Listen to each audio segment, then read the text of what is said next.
মাত্র একটি অর্গানিক খাবার ব্যবহার করেই এত সুন্দর ফুল এবং গাছ ভর্তি করে ফল। ঘরেই তৈরি করুন অর্গানিক সার খুব সহজ উপায়ে।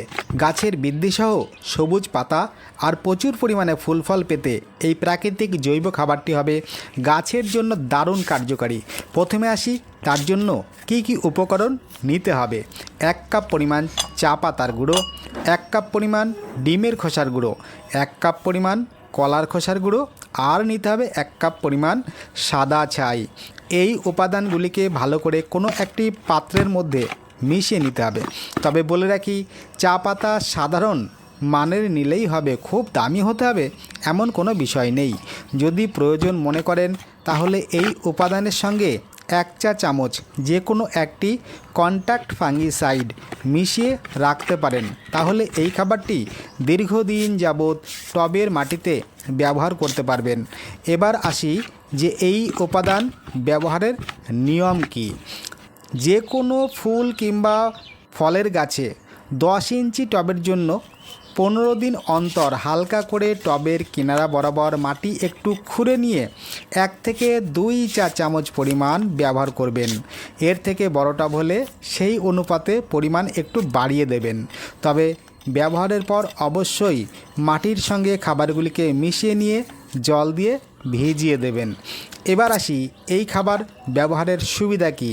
এই খাবারটি সারা বছর ধরেই টবের মাটিতে ব্যবহার করে রাখতে পারবেন। তাতে গাছে ফুল ফলের পরিমাণ যেমন বৃদ্ধি পাবে, সেই সঙ্গে গাছ থাকবে সুস্থ ও হেলদি। এবার আসা যাক তরল আকারে এই ফার্টিলাইজার কিভাবে ব্যবহার করতে পারবেন। এই তৈরি করা উপাদান 1 লিটার জলে 2 চা চামচ পরিমাণ 48 ঘন্টা ভিজিয়ে রেখে সেই জল সরাসরি 10 ইঞ্চি টবের মাটিতে 1 কাপ পরিমাণ 15 দিন অন্তর ব্যবহার করবেন। তবে বলে রাখি, এই জৈব তরল খাবারটি ব্যবহারের পূর্বে পারলে সাধারণ জল দিয়ে মাটিকে একটু ভিজিয়ে নেবেন, তাহলে এর উপকারী গুণাগুণ অনেক বেশি মাত্রায় লক্ষ্য করতে পারবেন। এবার আসা যাক যে এই খাবার স্প্রে করতে চাইলে কিভাবে তা ব্যবহার করবেন। 3 লিটার জলের মধ্যে এই তৈরি করা মিশ্র খাবারটি 2 চা চামচ পরিমাণ 2 থেকে 3 দিনের জন্য ছায়া কোনো জায়গাতে ভিজিয়ে রাখবেন।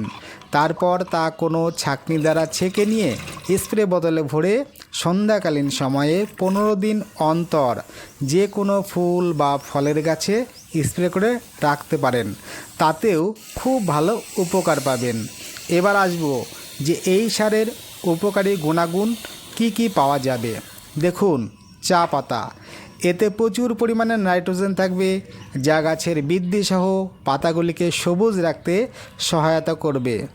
ডিমের খোসা, এতে রয়েছে প্রচুর পরিমাণে ক্যালসিয়াম, যা গাছের শিকড়কে শক্তিশালী করবে এবং গাছে ফুল ফল ধরে রাখার ক্ষমতা বাড়াবে।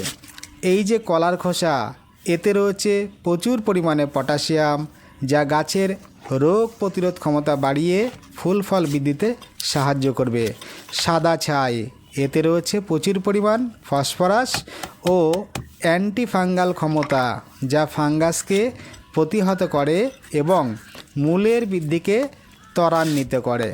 এই রকম বিভিন্ন গার্ডেনিং সংক্রান্ত তথ্যমূলক এবং টিপসমূলক ভিডিও প্রতিনিয়ত পেতে চ্যানেলটিকে সাবস্ক্রাইব করে সঙ্গে থাকবেন। তাহলে পরের ভিডিওতে দেখা হচ্ছে। নমস্কার।